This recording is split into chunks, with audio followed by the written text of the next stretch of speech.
जय स्वामीनारायण विद्यार्थी मित्रों, श्री स्वामीनारायण गुरुकुल राजकोट संस्थान द्वारा आयोजित SGIS ऑनलाइन गुरुकुल में आप बधा ज विद्यार्थी मित्रों हूँ भार्गव वेकरी हार्दिक स्वागत करूँ छूं।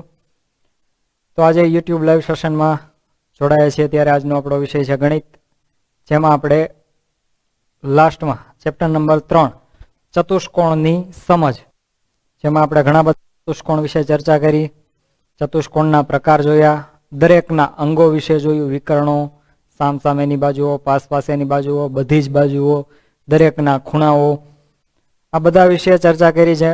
त्यारबाद आपणे जोता हता स्वाध्याय 3.4 जेमानो दाखला नंबर 5 लंबचोरस एक बहिर्मुख चतुष्कोण छे समजावो। तो लंबचोरस एटले आपणे खबर छे के दरेक खूणो काटखूणो होय अने बधी ज बाजुओना माप सरखा होय, परंतु ये लंबचोरस ने बहिर्मुख चतुष्कोण कीधो छे। शा माटे? तो बहिर्मुख चतुष्कोणनी व्याख्या याद करिए। कोने कहेवाय बहिर्मुख चतुष्कोण? तो के जे चतुष्कोणना बधा ज विकर्णो अंदरना भागमां जो आवेला होय तो तेवा चतुष्कोणने बहिर्मुख चतुष्कोण कहेवाय। तो लंबचोरसना विकर्णो आपणे दोरीए, लंबचोरस आकृति दोरीए अने एना विकर्णो जो दोरशुं तो बंने विकर्ण क्या मळे छे? तो के अंदरना भागमां ज मळे छे, जेथी करीने आपणे लंबचोरसने शुं कहीशुं? बहिर्मुख चतुष्कोण। तो अहींया कारणमां लखी शकाय, कारण के लंबचोरसना बंने विकर्णो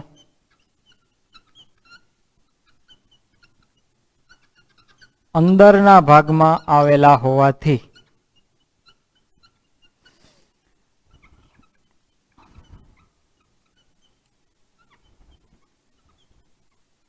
लंबचोरस एक बहिर्मुख चतुष्कोण छे।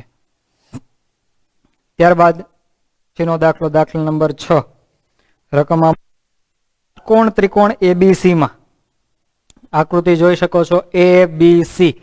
पहला फक्त आ बाजुनु जे टपका स्वरूपे जे बाजुओ दर्शावेली छे ए जोवानी नथी, मात्र आपणे जोवानो छे त्रिकोण, त्रिकोण ABC।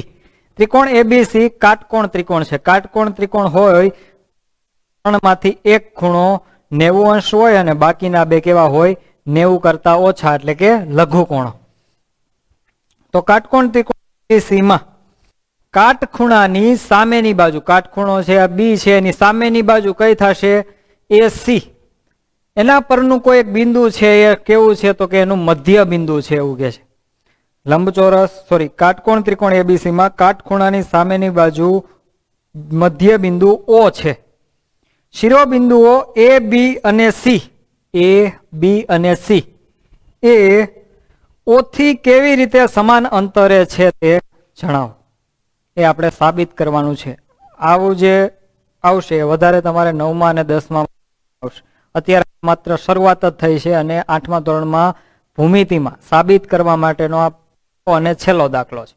આના પછી આપણને ક્યારે પૂછાશે નહીં આવું, પણ આપણે અહીંયાથી શરૂઆત કરવાની છે કે એમાં કઈ રીતના લોજિક લગાવવાના છે, કઈ રીતનું એમાં લખવાનું થાય કે જેમાં આપણને આ એક પ્રકારની રાઇડર અથવા તો એક પ્રમેય કહી શકાય। પ્રમેય જ્યારે તમે 9મા અને 10મા ધોરણમાં ભણશો, રાઇડરો જ્યારે સાબિત કરવાની થશે ત્યારે આ મુજબનું તમારે લખવાનું થશે। એટલે અહીંયાથી આપણે શીખવાની શરૂઆત કરી દેવાની છે કે જે સાબિત કરવું છે એ આપણે કઈ રીતે કરી શકાય, એના માટે આપણને બધી થિયરી યાદ હોવી જોઈએ।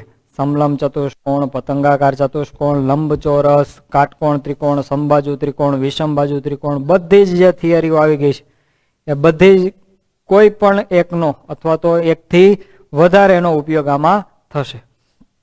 તો આપણે સાબિત કરવું છે કે બિંદુ A, બિંદુ B અને બિંદુ C O થી સમાન અંતરે છે। એટલો મીનિંગ એવો કે AO બરાબર BO બરાબર OC ત્રણેય એક સમાન માપના છે। એટલે કે જો એકનું માપ 2 સેન્ટીમીટર હોય તો આ પણ 2 સેન્ટીમીટર અને આ પણ 2 સેન્ટીમીટર, એટલે કે ત્રણેય બિંદુઓ O થી કેવા અંતરે છે? સમાન અંતરે છે તેવું સાબિત કરવું છે।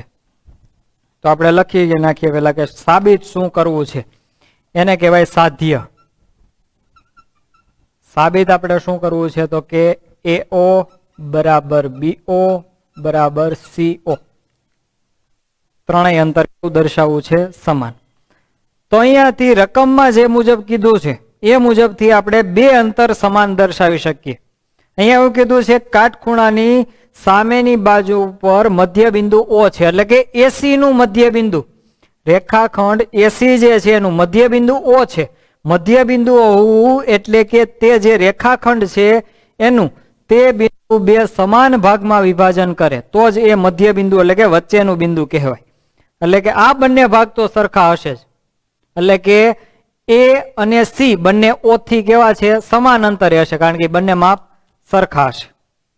પરંતુ આ B થી O નું અંતર એટલે કે O થી B કેટલો દૂર છે આપણને ખબર નથી. આપણે ત્રણેયને સરખા બતાવે છે, તો અહીંયા સરખા છે જ.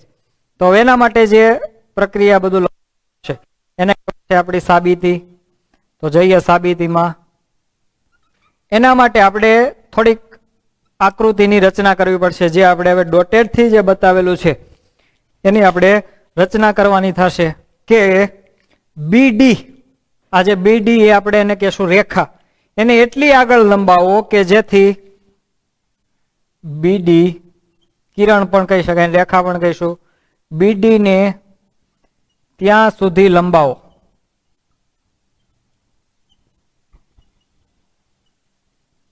કે જ્યાં સુધી BO બરાબર OD થાય. કેટલી લંબાવવાની છે? તો કે BO જેટલું અંતર જે છે એટલું જ કયું થવું જોઈએ? OD. જ્યાં તમને એટલું અંતર થાય ત્યાં શું મૂકવાનું છે? બિંદુ D. આટલી રચના કર્યા પછી AD અને CD ને જોડો. B થી D જે દોરેલું છે એને કેટલું દોરવાનું છે આપણે? તો કે BO બરાબર OD થાય એટલું આપણે દોરવાનું છે. ત્યારબાદ એ જે બિંદુ D મળે ત્યાંથી AD આ રેખાખંડ દોરવાનો છે અને બીજો DC રેખાખંડ દોરી નાખશું, જેથી કરીને આપણને એક ચતુષ્કોણ જેવી રચના જોવા મળશે. તમે જોઈ શકો છો. તો આ જે રચના જોઈએ છીએ, અહીંથી આ રેખા દોરી આપ જે એક ભાગ છે એ તો O બિંદુમાં છેદતો જ, તો ત્યાંથી આગળ લંબાવશો એટલે આ જે રેખાખંડ આપણે જોઈએ BD એ પણ આખો છેદતો જ હશે. તો એ હવે ચતુષ્કોણ આપણને જે દેખાય છે એ ચતુષ્કોણ ઉપરથી જોવા જઈએ તો એ ચતુષ્કોણ કયો રચાણો? તો કે ચતુષ્કોણ ABCD માં ઈ બંને AC અને BD શું થશે? વિકર્ણો. વિકર્ણો AC અને BD એકબીજાને છેદે છે.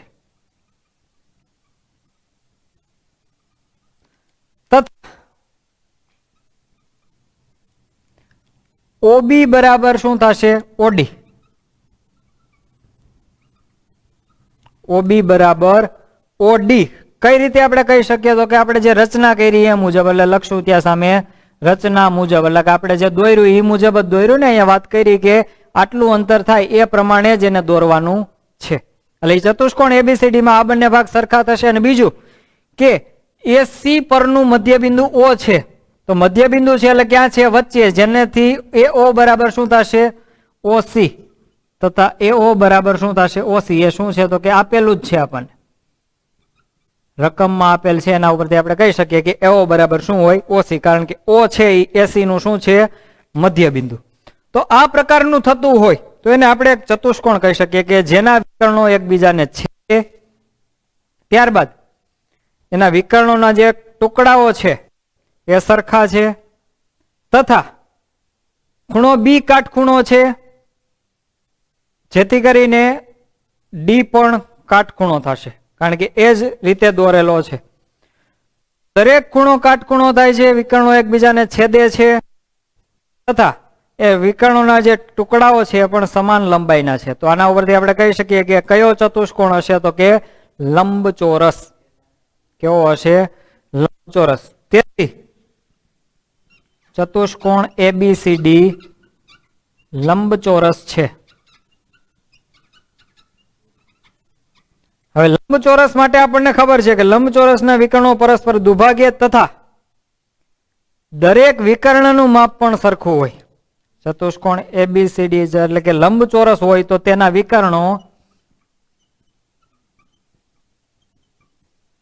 સમાન લંબાઈના હોય. એટલે કયા કયા વિકર્ણ? એસી બરાબર બીડી. જો વિકર્ણો સમાન લંબાઈના હોય તો આપણે ત્યારે જયારે લંબચોરસ ભણ્યા હતા ત્યારે વાત હતી કે વિકર્ણો જો સમાન લંબાઈના હોય તથા ઓ છે એ મધ્ય બિંદુ હોય તો એના ટુકડાઓ એ ઓ બરાબર ઓ સી બરાબર ઓ ડી અને બરાબર ઓ ડી આ બધા જ માપ કેવા થાય? સરખા. કે ક્યારે? જ્યારે બંને વિકર્ણો સમાન લંબાઈના હોય તથા બંને વિકર્ણો એકબીજાને સામાન્ય બિંદુમાં છેદતા હોય તો તેના ટુકડાઓ પણ કેવા હોય? સરખા હોય. અને બીજું કે સમાંતર બાજુ ચતુષ્કોણનો જ પ્રકાર છે. કોણ? લંબચોરસ.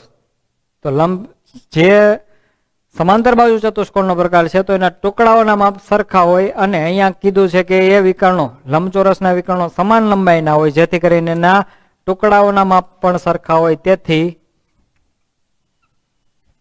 આપણે આવું લખી શકીએ એ ઓ બરાબર ઓ સી બરાબર ઓ બી બરાબર ઓ ડી.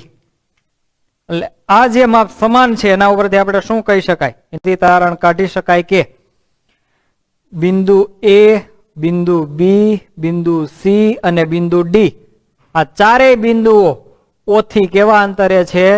સમાન અંતરે જ છે. તો જ આપણે માપ કેવા દર્શાવી શકીએ? અહીંયા સમાન કહી શકાય. તો લખશું કે તેથી બિંદુ આપણને જેટલું સાબિત કરવાનું છે એટલું જ લખશું કે બિંદુ એ, બિંદુ બી અને સી એ ઓ થી સમાન અંતરે છે. બિંદુ એ, બિંદુ બી અને બિંદુ સી ઓ થી સમાન અંતરે છે કારણ કે એના ટુકડાઓના માપ સરખા છે. ટુકડાનો માપ ક્યારે આપણે સરખા કીધા? ત્યારે એ લંબચોરસ હોય. લંબચોરસ આપણા શેના ઉપરથી નક્કી કર્યો? રચના મુજબથી.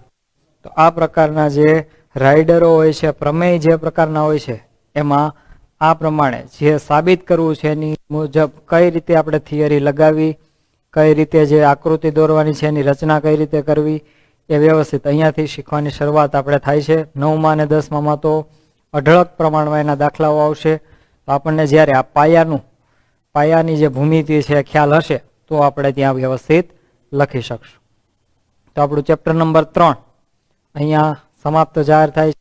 આપણે ભૂમિતિ વિશે ઘણું બધું ભણી ગયા. ચતુષ્કોણના પ્રકાર જોયા, ત્યારબાદ એ જે 3 ચતુષ્કોણ હતા એમાં પાછો સમાંતર બાજુ ચતુષ્કોણ એના પાછા 3 પ્રકાર જોયા. ઘણા બધા એના અંગો જોયા, એના ખૂણાઓ વિશે વાત કરી, એના વિકર્ણો વિશે વાત કરી. એ બધું જ આપણે વ્યવસ્થિત યાદ રાખવાનું છે.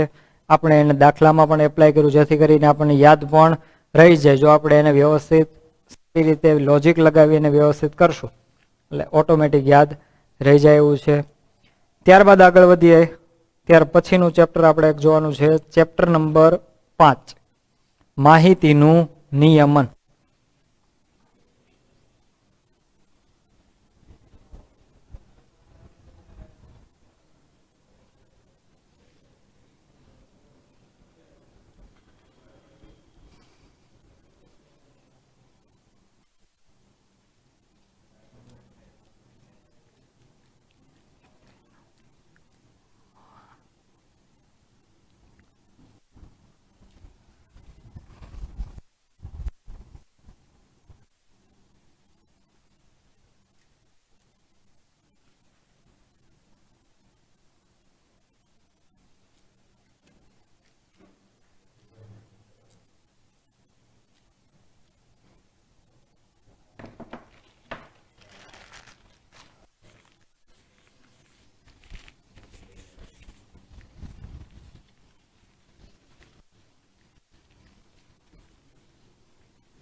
માહિતીનું નિયમન એટલે શું? એના વિશે આપણે ચર્ચા કરીએ તો આપણને રોજબરોજ વ્યવહારિક જીવનમાં પણ આપણે આનો અનુભવ કરતા હોઈએ છીએ કે આપણને જે માહિતી, ઘણા બધા પ્રકારની જે માહિતી મળતી હોય છે એ અલગ અલગ પ્રકારે મળતી હોય છે. જેમ કે કોઈ ખેલાડી છે, તેણે છેલ્લી 10 મેચમાં કરેલા રન, અથવા તો એમાંનો બોલર છે એને છેલ્લી 10 અથવા તો 15 મેચમાં લીધેલી વિકેટો. ત્યારબાદ કોઈ વિદ્યાર્થીઓ છે, ક્લાસરૂમ આખો છે, અને એમાં વિદ્યાર્થીઓએ ગણિત વિષયમાં મેળવેલા ગુણ. તો આ બધી જે માહિતી મળતી હોય છે આપણને આંકડાઓ સ્વરૂપે મળતી હોય છે, એ માહિતીને આપણે વ્યવસ્થિત સારી રીતે જે ગોઠવણ કરતા હોઈએ છીએ તેને કહેવાય છે માહિતીનું નિયમન. તો માહિતીનું નિયમન કર્યા બાદ તેને આપણે આલેખ સ્વરૂપે રજૂઆત કરતા હોઈએ છીએ.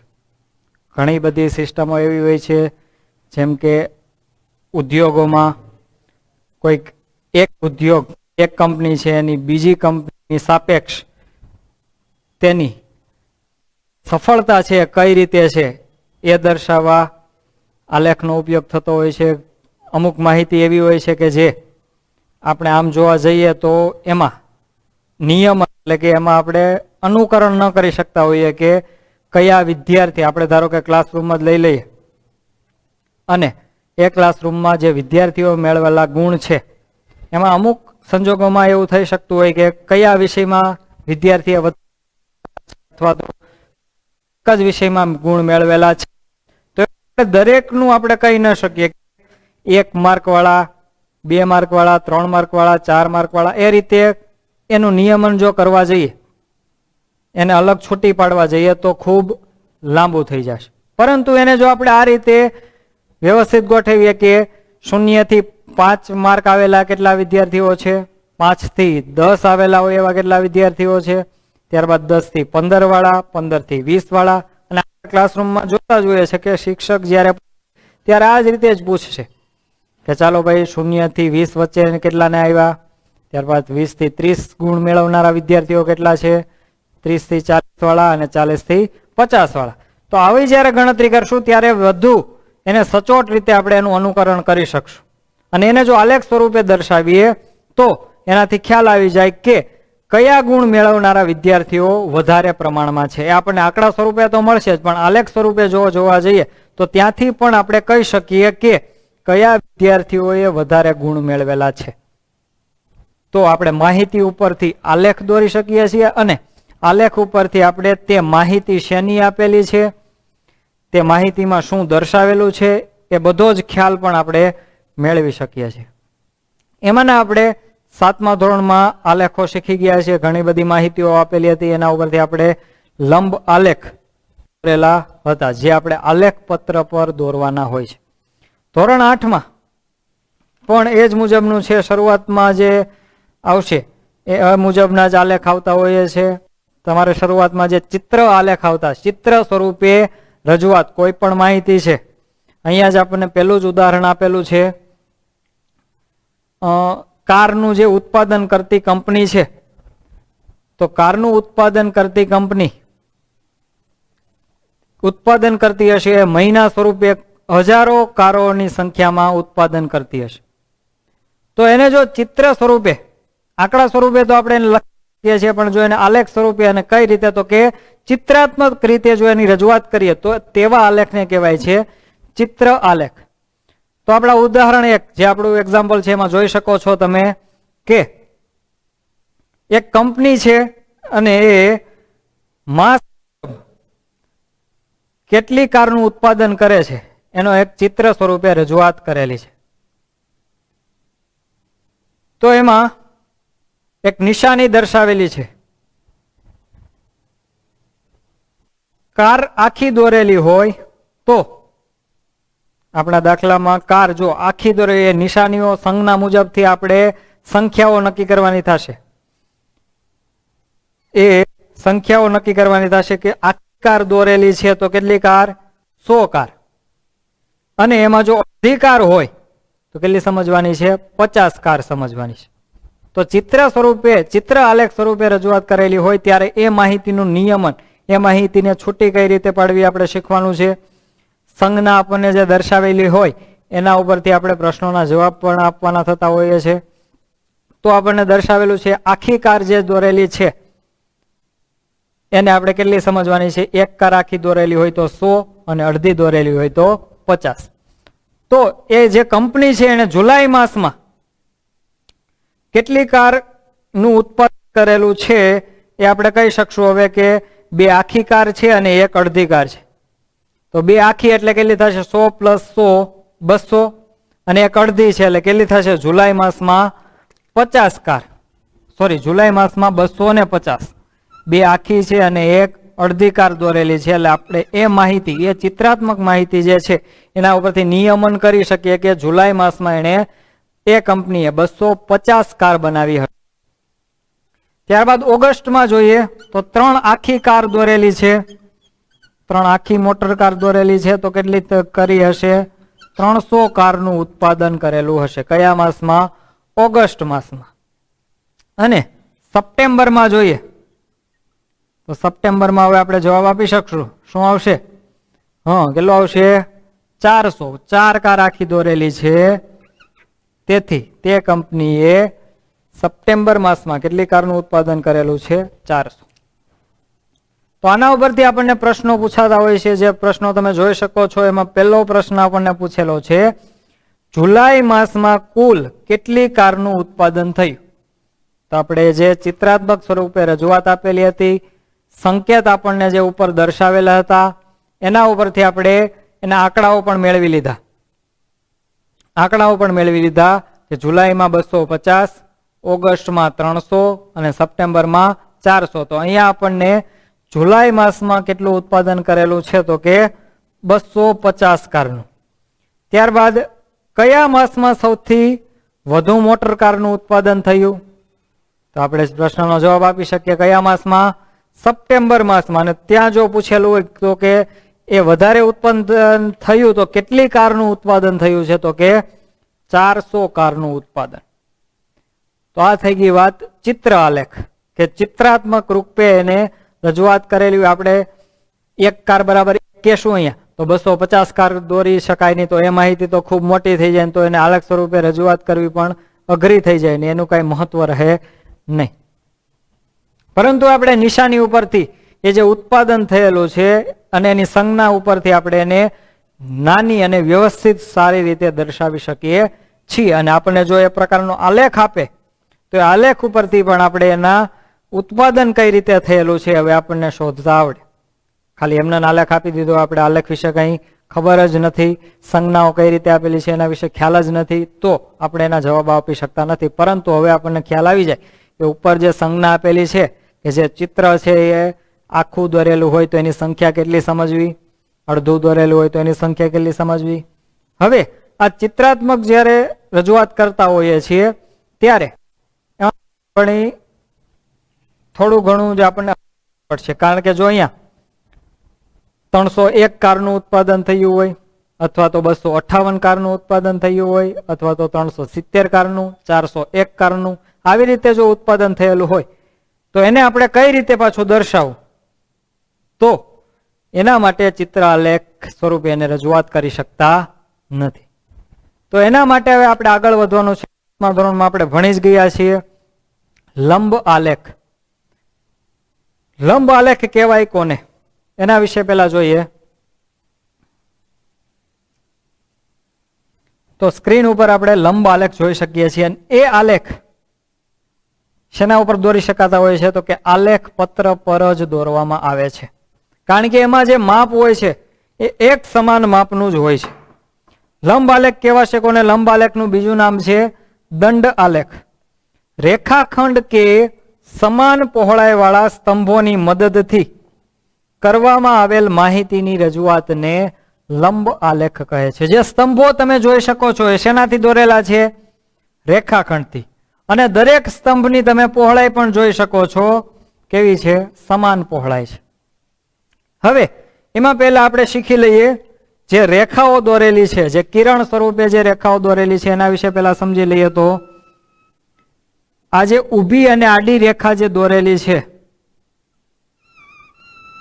એ બંનેને કહેવાય અક્ષ. શું કહેવાશે? અક્ષ. એ અક્ષના પણ અલગ અલગ નામ છે. આડી જે છે એને કહેવાય એક્સ અક્ષ. ઊભી જે રેખા દોરેલી છે એને કહેવાય વાય અક્ષ. આડી છે એને એક્સ અક્ષ, ઊભી છે એને વાય અક્ષ. બંને ઉપર ને કંઈક કિંમતો દર્શાવવામાં આવતી હોય. હવે અહીંયા આપણને જે આલેખ આપેલો છે એ શેની માહિતીનો આપેલો છે? તો જોઈએ તો નીચે આપણને શૈક્ષણિક વર્ષ આવું લખેલું છે. અહીંયા જે લખેલું છે શૈક્ષણિક વર્ષ, અને વાય અક્ષ ઉપર ધોરણ 8 ના વિદ્યાર્થીઓની સંખ્યા શું દર્શાવેલી છે? સંખ્યા. તો આ જે આલેખ દોરેલો છે એના ઉપરથી આપણે નિયમન કરી શકીએ. ત્યાં વર્ષ તરીકે લખ્યું છે 2003, 4, 5, 6, 7 અને 8, અને સંખ્યાઓમાં લખેલું છે 50, 100, 150, 200, 250, 300 ને 350. તો આપણે અહીંયા આલેખ ઉપરથી કહી શકીએ કે એ આલેખ શેની માહિતી દર્શાવે છે? તો આપણે કહી શકીએ કે શૈક્ષણિક વર્ષ છે આપણું, જે વર્ષ હોય આ રીતે જ હોય છે 2004, 5, 5, 6, 7, 8, કારણ કે બંને જે સાલ હોય છે એ બંને સાલમાં આપણે ભણવાનું હોય છે. અડધા જૂન એટલે કે આખું વર્ષનું અડધું વર્ષ એમાં વહી ગયું હોય, બાકીનું નવું વર્ષ જે આવતું હોય એમાં પણ આપણે અડધું વર્ષ ભણવાનું હોય છે. એટલે આપણું જે શૈક્ષણિક વર્ષ હોય છે આ રીતે જ હોય છે 4, 5, 5, 6, 6, 7 એ રીતે. તો દરેક અલગ અલગ શૈક્ષણિક વર્ષમાં ધોરણ 8 ના વિદ્યાર્થીઓની સંખ્યા દર્શાવતો આલેખ રજૂ કરેલો છે. હવે એમાં જે ઊભા સ્તંભ દોરેલા છે એને કહેવાય સ્તંભ, અથવા તો બીજું કહેવાય દંડ. તો એ દંડ ક્યાં સુધી જાય છે, વાય અક્ષમાં કઈ સંખ્યા સુધી જાય છે તે તેનું દર્શાવે છે મૂલ્ય. તો આ માહિતીમાં આપણે જોઈએ તો 2003 જો મારે 8મા ધોરણના વિદ્યાર્થીઓની સંખ્યા શોધવી હોય તો કેટલી થશે? તો કે એ જે સ્તંભ છે એની ઊંચાઈ જ્યાં જાય છે ત્યાંથી વાય અક્ષ તરફ આ બાજુ આવશું તો ક્યાં તમે જોઈ શકો છો તો કે 100 સુધી. તો આપણે કહી શકાય કે 2003-4 ધોરણ 8 ના વિદ્યાર્થીઓની સંખ્યા ત્યાં કેટલી હશે? 100. ત્યારબાદ એની બાજુમાં 4, 5 નો દર્શાવેલો છે એનો દંડ, એનો સ્તંભ ક્યાં સુધી જાય છે? તો કે 200 સુધી. તો ધોરણ 8 માં રહેલા વિદ્યાર્થીઓ 2004 અને 5 નું જે વર્ષ છે એમાં ધોરણ 8 ના વિદ્યાર્થીઓ કેટલા હશે? 200. ત્યારબાદ જઈએ 2005-6 માં, તો 5-6 માં એનો જે સ્તંભ છે એ ક્યાં સુધી જાય છે? ઊંચાઈ તરફથી, જ્યાં ઊંચાઈ જાય છે ત્યાંથી સીધી લાઈન, ડોટેડ લાઈન જો તમે કરશો તો એ ક્યાં સુધી જાય છે તમને ખ્યાલ આવી જશે? 250. ક્યાં સુધી જાય છે? 250. તો કહી શકશો કે 2005-6 માં ધોરણ 8 ના વિદ્યાર્થીઓની સંખ્યા કેટલી હશે? 250. ત્યાર પછીનું વર્ષ જોઈએ 2006-7, તો એનો સ્તંભ કઈ ઊંચાઈ સુધી જાય છે? ઊંચાઈથી વાય અક્ષ તરફ લેશું તો એ 300 ની સપાટીએ પહોંચે છે. તો કહી શકાય કે 2006-7 વર્ષમાં ધોરણ 8 ના વિદ્યાર્થીઓની સંખ્યા કેટલી હશે? 300. અને 7-8 માં જોઈએ તો કેટલી હશે? 350. તો આપણે આ જે સ્તંભ આલેખ છે એ આલેખ આપેલો છે તેના પરથી એ શેની માહિતી છે, જે માહિતી દર્શાવેલી છે શું કહેવા માંગે છે, એના ઉપરથી જે અધર પ્રશ્નો પૂછાતા હોય છે એના જવાબ આપણે આપી શકીએ. હવે તો આપણને અહીંયા પહેલો જ પ્રશ્ન પૂછાયેલો છે, લંબા લેખ દ્વારા કઈ માહિતી દર્શાવવામાં આવેલી છે? તો આમાં જવાબ આપી શકીએ આપણે કે 2003 થી 2008 સુધીમાં દરેક વર્ષમાં ધોરણ 8 માં રહેલા વિદ્યાર્થીઓની સંખ્યા દર્શાવેલી છે. બીજો પ્રશ્ન પૂછેલો છે, કયા વર્ષમાં વિદ્યાર્થીઓની સંખ્યામાં વધારો સૌથી મહત્તમ છે? કયા વધારો સૌથી મહત્તમ છે? વધારો થવો એટલે ખાસ ધ્યાનમાં રાખવાનું છે. વધારો તો 2003-4 માં જે હતી અને 5-6 માં જે થઈ એમાં બંનેમાં તફાવત કેટલો છે જોઈએ તો 2003-04 માં વિદ્યાર્થીઓની સંખ્યા હતી 100 અને એ વધીને 2004-05 માં કેટલી થઈ 200. તો અહીંયા કેટલાનો થયો તો કે તફાવત કેટલાનો મળ્યો 100. 2003-04 થી 4-5 સુધીમાં કેટલી સંખ્યા વધી 100. ત્યારબાદ આગળ 4-5 થી 5-6 તો ત્યાં ગેપ જોઈએ તો કેટલાનો છે તો કે 2004-05 માં છે 200 અને 2005-06 માં કેટલી છે 50 સોરી. તો ગેપ કેટલાનો રહ્યો માત્ર 50 નો. એટલે કે એ શૈક્ષણિક વર્ષ દરમિયાન આગળનું વર્ષ જ્યારે ટપશે ત્યારે કેટલાનો વધારો થયો 50 નો. ત્યારબાદ આગળ વધીએ તો 2005-06 અને 6-7 વચ્ચે જોઈએ તો 2005-06 માં હતી 250 અને 6-7 માં હતી 300. તો ત્યાં પણ તફાવત કેટલાનો રહ્યો માત્ર 50 નો. 2006-07 થી લઈને 7-8 માં કેટલી થઈ એક વર્ષ દરમિયાન તો કે ત્યાં પણ 50 નો. 300 માં 350. તો વધારે ગેપ વધારે મહત્તમ તફાવત ક્યાં જોવા મળ્યો તો કે 2003-04 થી 2004-05 નું જે વર્ષનો ગાળો હતો એ વર્ષ જ્યારે પૂર્ણ થાય છે અને બીજું નવું વર્ષ શરૂ થાય છે ત્યારે તફાવત વધુ જોવા મળે છે. એટલે મહત્તમ વધારો 2003-04 થી લઈને 2004-05 માં મહત્તમ વધારો જોવા મળ્યો. ત્યારબાદ આગળ વધીએ કયા વર્ષમાં વિદ્યાર્થીઓની સંખ્યા સૌથી વધુ છે તો જે સ્તંભ ખૂબ ઊંચો જેટલો સૌથી ઊંચો જે સ્તંભ એ વર્ષમાં વિદ્યાર્થીઓની સંખ્યા વધારે. તો એ આપણે સરળતાથી જવાબ આપી શકીએ કયા વર્ષમાં 2007-08 માં 2007-08 માં વિદ્યાર્થીઓની સંખ્યા મહત્તમ છે અને અહીંયા પૂછે કેટલી તો કેટલી આવશે 350. ત્યારબાદ એક ચોથું પૂછેલું છે કે નીચેનું વિધાન ખરું છે કે ખોટું. વિધાનમાં આવું આપેલું છે કે વર્ષ 2005-06 ના વર્ષ 2005-06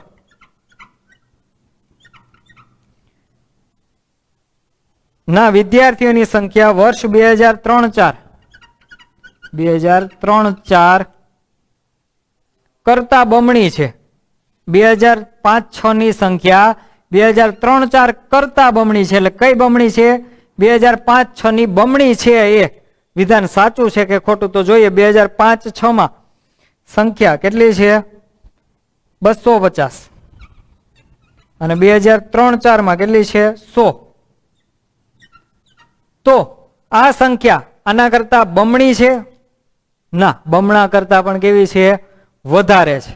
બમણું 100 નું બમણું થવું એટલે 200 પણ અહીંયા કેટલી છે 250 છે. તો એ વિધાન કેવું છે ખોટું કે 2005-06 માં વિદ્યાર્થીઓની સંખ્યા 2003-04 કરતા બમણી છે. તે વિધાન કેવું થશે ખોટું. શા માટે કારણ કે અહીંયા બમણા કરતા શું છે વધારે છે. એક્ઝેક્ટ બમણું નથી બમણા કરતા વધારે છે. તો આજે સિંગલ સ્તંભ વાળી જે આલેખ જોયા આપણે એમાં એ માહિતીનું નિયમ આલેખ સ્વરૂપે જ્યારે આપેલી હોય ત્યારે એ માહિતીને છૂટી કઈ રીતે પાડવી એ આપણે જોયું. જે ચિત્ર આલેખમાં પણ જોયું અને સ્તંભ આલેખમાં પણ જોયું. એમાંના આપણે જો દાખલાઓ જોઈએ જે આપણને સ્વાધ્યાયમાં પૂછાતા દાખલાઓ છે એમાંનો પહેલો જે દાખલો છે જોઈએ કે જે ચિત્ર સ્વરૂપે રજૂઆત આપેલી છે તમને લોકોને ચેન્જ કરજો. તો તમે સ્ક્રીન ઉપર જોઈ શકો છો તમને માહિતી જે આપેલી છે આપણે આગળ જ જોઈ ગયા. જે કારની માહિતી ચિત્ર સ્વરૂપે આપેલી હતી એવી જ એક આપણને માહિતી સ્ક્રીન ઉપર જોઈ શકીએ છીએ કે જેમાં સ્કૂટરનું ઉત્પાદન કરતી કંપની વિશે માહિતી આપેલી છે એ આપણે જોઈ શકીએ છીએ. તો સ્કૂટર દોરેલા છે દરેક વર્ષમાં 2013, 2015, 2016, 2017. અહીંયા સંકેત સ્વરૂપે જોવા જઈએ તો એક સ્કૂટર બરાબર કેટલા સમજવાના છે 10,000. એક સ્કૂટર બરાબર કેટલું સમજવાનું છે 10,000. તો 2013 માં કુલ કેટલા સ્કૂટરનું ઉત્પાદન થયું આપણે કહી શકીએ. 2013 માં કેટલા સ્કૂટરનું ઉત્પાદન થયું હશે તો આખા સ્કૂટર ગણીએ કેટલા છે 1, 2, 3, 4, 5 અને 6. કેટલા સ્કૂટર છે ટોટલ 6 સ્કૂટર છે. તો કેટલા સ્કૂટરનું ઉત્પાદન થયું એક સ્કૂટર બરાબર 10,000. તો 2013 માં કેટલું સ્કૂટરનું ઉત્પાદન થયું? 60,000. એક સ્કૂટર બરાબર કેટલા સમજવાના છે? 10,000. તો અહીંયા 6 સ્કૂટર દોરેલા છે એટલે 2013 કેટલા સ્કૂટરનું ઉત્પાદન થયું છે? 60,000. ત્યારબાદ 2014 તો 2014 ગણીએ તો 1 2 3 4 5 6 7 અને 8 કેટલા સ્કૂટર છે? 8 સ્કૂટર છે. તો સંખ્યા કેટલી થશે? 80,000. 2015 જોઈએ તો 1 2 3 4 5 6 7 8 9 અને 10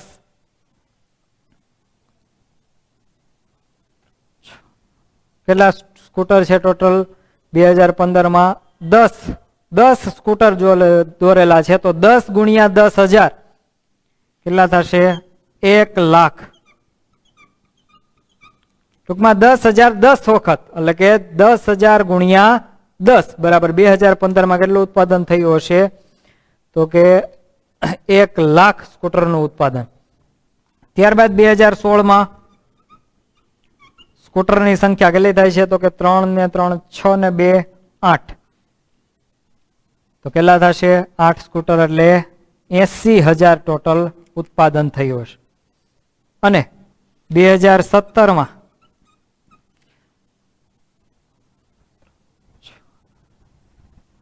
9 આખા સ્કૂટર છે. તો એટલે કેટલા થશે? 90,000. અને એક છેલ્લું જે સ્કૂટર દોરેલું છે એ અડધું છે. અહીંયા અડધાની આપણને કીધું નથી પણ આપણે એક ચિત્ર સ્વરૂપે માહિતી જોઈ ગયા છીએ. ત્યાં અડધી કાર હતી તો કુલ જે કાર આખી જે કાર હોય અને જે સંખ્યા ગણાતી હોય એના કરતા અડધી કાર હોય એની સંખ્યાથી શું થશે? અડધી. તો અહીંયા આખું સ્કૂટર બરાબર 10,000 છે તો અડધું સ્કૂટર બરાબર કેટલા થશે? 5,000. તો 9 આખા એટલે 90,000 અને 90,000 માં 5,000 ઉમેરશો એટલે કેટલા થશે? 95,000. તો દરેક વર્ષમાં સ્કૂટરનું ઉત્પાદન આપણે નક્કી કરી લીધું. હવે આપણે એના ઉપરથી પ્રશ્નોના જવાબ આપીએ. પ્રશ્ન પહેલો પૂછાણો છે, વર્ષ 2016 કેટલા સ્કૂટરનું ઉત્પાદન થયું છે? તો વર્ષ 2016 કેટલા છે? 80,000. કયા વર્ષે સૌથી વધુ ઉત્પાદન થયું છે? તો સૌથી વધારે કયા વર્ષમાં છે? તો કે 2015. કયા વર્ષે સૌથી ઓછા સ્કૂટરનું ઉત્પાદન થયું છે? તો કે સૌથી ઓછા શેમાં છે? 2013 માત્ર 60,000 જ છે. અને ચોથો પ્રશ્ન છે, કયા 2 વર્ષમાં સ્કૂટરનું ઉત્પાદન સરખું થયું છે? તો જેમાં સમાન સંખ્યા હશે એ 2 વર્ષમાં સમાન સ્કૂટરનું ઉત્પાદન થયું હશે. એટલે કે 2014 અને 2016 સ્કૂટરના ઉત્પાદનની સંખ્યા કેવી છે? સરખી છે. તો આપણને આલેખ પૂછાણા હોય એના ઉપરથી જે પ્રશ્નો પૂછાતા હોય એનું કઈ રીતે સોલ્યુશન કરવું એ આપણને ખ્યાલ આવી જાય. ખૂબ જ ઈઝી છે. પેલા ગણતરી બધી કરી લેવાની, પછી પ્રશ્ન કઈ રીતે પૂછાણો છે એના ઉપરથી એનો આન્સર આપશો એટલે આપણને અથવા તો 5 માર્ક્સ સીધા મળી જશે. ત્યાર પછીનો પ્રશ્ન જેમાં આપણને લંબ આલેખ દર્શાવેલો છે. ચેન્જ કરજો. તો લંબ આલેખ તમે જોઈ શકો છો. જે આપણે આગળ સમજી ગયા એ મુજબનો છે, પણ અહીંયા માહિતી કંઈક અલગ દર્શાવેલી છે. શેની માહિતી દર્શાવેલી છે એવો આપણને પ્રશ્ન પૂછવામાં આવે તો એમાં શું કહી શકશું આપણે? તો જોઈએ, એક શખ્સ ઉપર શું લખેલા છે? વિષયો. અને ઉપર શું લખ્યું છે? વિદ્યાર્થીએ મેળવેલા ગુણ. એક શખ્સ ઉપર વિષયો અને વાય અક્ષ ઉપર વિદ્યાર્થીએ મેળવેલા ગુણ. તો આપણને પહેલો જ પ્રશ્ન એ પૂછાણો છે કે આ લંબાલેખ કઈ માહિતી દર્શાવેલ છે? આ લંબાલેખ કઈ માહિતી દર્શાવે છે? તો કોઈ એક વિદ્યાર્થીના દરેક વિષયમાં મેળવેલા ગુણ. એના ઉપરથી જો એ પણ નક્કી કરી શકાય કે એ વિદ્યાર્થીને કયા વિષયમાં સૌથી વધારે ગુણ આવેલા છે, કયા વિષયમાં સૌથી ઓછા ગુણ આવેલા છે. ત્યારબાદ જો સમાન લંબાઈના જો સ્તંભ હોય તો એવું કહી શકાય કે એ બંને વિષયમાં તે વિદ્યાર્થીને સમાન ગુણ આવેલા છે. તો આ જે આલેખ સ્વરૂપે રજૂઆત કરેલી હોય એના ઉપરથી આપણે ઘણું બધું નિયમન, ઘણું બધું અનુકરણ કરી શકતા હોઈએ છીએ. તો પહેલા પ્રશ્નના જવાબ તરીકે શું લખાશે? તો કે અહીં વિદ્યાર્થીએ કેટલા વિષય છે પણ આપણે લખી શકીએ કે 6 વિષયના વિદ્યાર્થીએ 6 વિષયમાં મેળવેલા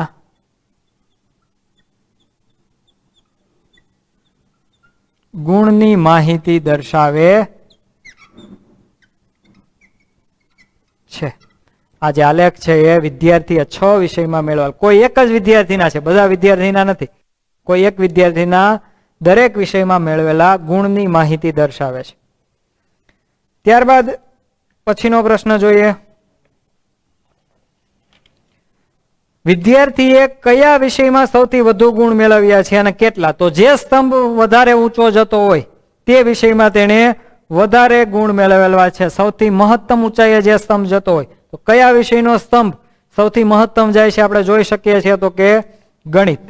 તો એના પહેલા આન્સરમાં આવશે તે વિદ્યાર્થીએ ગણિત વિષયમાં સૌથી વધુ ગુણ મેળવેલા છે.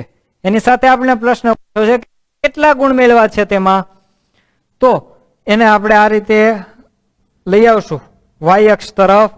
તો એ 60 પછી એક નાના ખાના તરફ જાય છે. તો એ આપણે કઈ રીતે નક્કી કરવું? 60 પછી પણ એક નાના ખાનામાં જાય છે.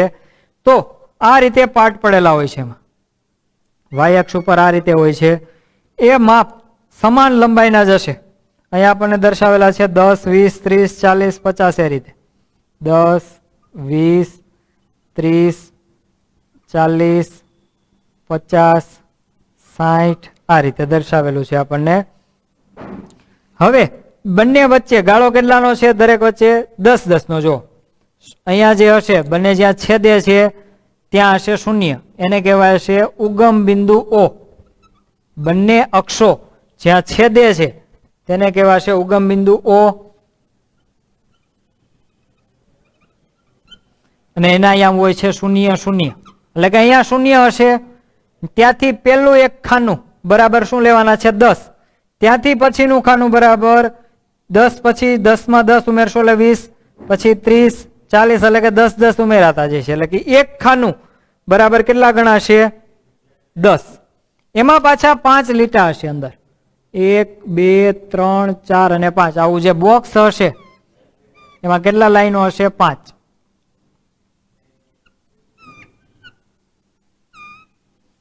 એક, 2, 3, 4 અને આ 5મી લાઈન આ રીતે હશે. એમાં આપણે ગાળો જોઈએ તો અહીંયા 0 થી 10 જોઈએ. તો હવે એક લાઈન બરાબર શું સમજવું? એના માટે કે બધા બરાબર કેટલા છે? 10. એટલે કે 5 લાઈન બરાબર કેટલા છે? 10. તો આપણે અહીંયા 30 મૂકી શકીએ. 5 લાઈન બરાબર શું ગણવાના છે આપણે? 10 ગુણ. તો આપણે જોઈએ છીએ એક લાઈન બરાબર કેટલા? તો ક્રોસ ગુણાકાર થશે 10 ગુણ્યા 1 ના છેદમાં 5. 5 દુ 10. તો એક લાઈન બરાબર 2 એકુ 2. એ 5 લાઈન બરાબર 10 ગણીએ છીએ આપણે. તો એક લાઈન બરાબર કેટલા સમજવાના છે? 2. ગણિત વિષયના ગુણનું તમે જોઈ શકો છો. 60 પછી ઉપરની એક લાઈન ગઈ છે, 60 અને પછી ઉપરની એક લાઈન. તો 60 એક લાઈન એટલે કેટલા ગણવાના છે? 2 ગુણ. તો 60 ને 2 કેટલા થશે? ગણિત વિષયમાં મેળવેલા ગુણ બરાબર 62. ત્યાર પછીનો પ્રશ્ન, વિદ્યાર્થીએ કયા વિષયમાં સૌથી ઓછા ગુણ મેળવેલા છે? તો સૌથી ઓછી ઊંચાઈ ધરાવતો સ્તંભ કયો છે? તો કે સામાજિક વિજ્ઞાન. તો પેલા જવાબમાં આવશે એના સૌથી ઓછા ગુણ કયા વિષયમાં મેળવેલા છે? તો કે સામાજિક વિજ્ઞાન, સોશિયલ સાયન્સ. અને એમાં પણ પૂછ્યું છે કેટલા? તો એનો સ્તંભ જોઈએ તો ક્યાં જાય છે? તો કે 20 ની ઉપર 3 લાઈન તમે ગણી શકશો. 20 ની ઉપર કેટલી જાય છે? 3 લાઈન. તો 20 પછી પહેલી, બીજી, ત્રીજી એક લાઈન બરાબર 2.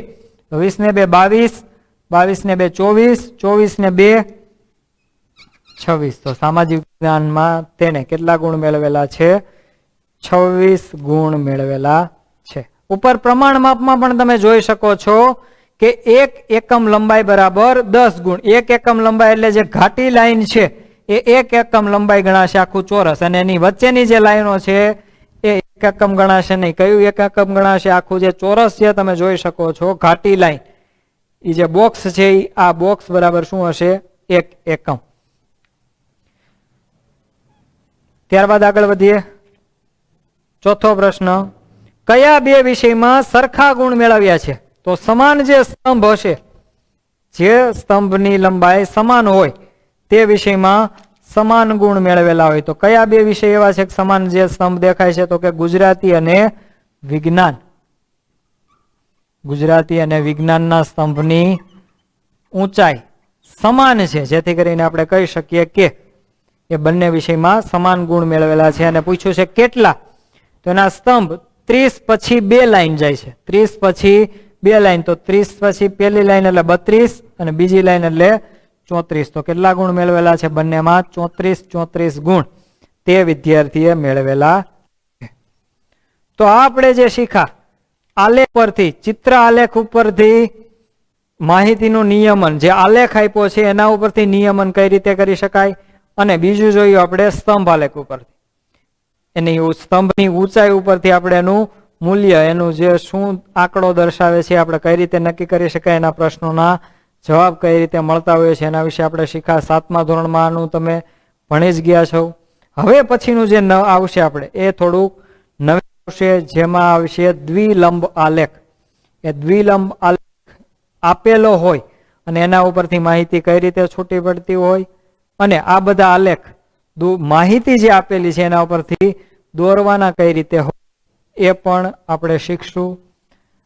તો આપણે હવે જ્યારે નેક્સ્ટ ટાઈમ મળશું એના પહેલા જે વિદ્યાર્થીઓને આલેખ મળી જાય, આલેખ પત્રો સ્ટેશનરીમાંથી મળી રહેતા હોય છે, જેને સગવડતા હોય એ લોકો આલેખ, એ વિદ્યાર્થી મિત્રો આલેખ લઈને રાખશે, જેથી કરીને અહીંયા જે આલેખ આપણે શીખીએ અને હું જે હોમવર્કમાં આપું એ તમે વ્યવસ્થિત એને દોરી શકો પ્રમાણમાપ સહિત.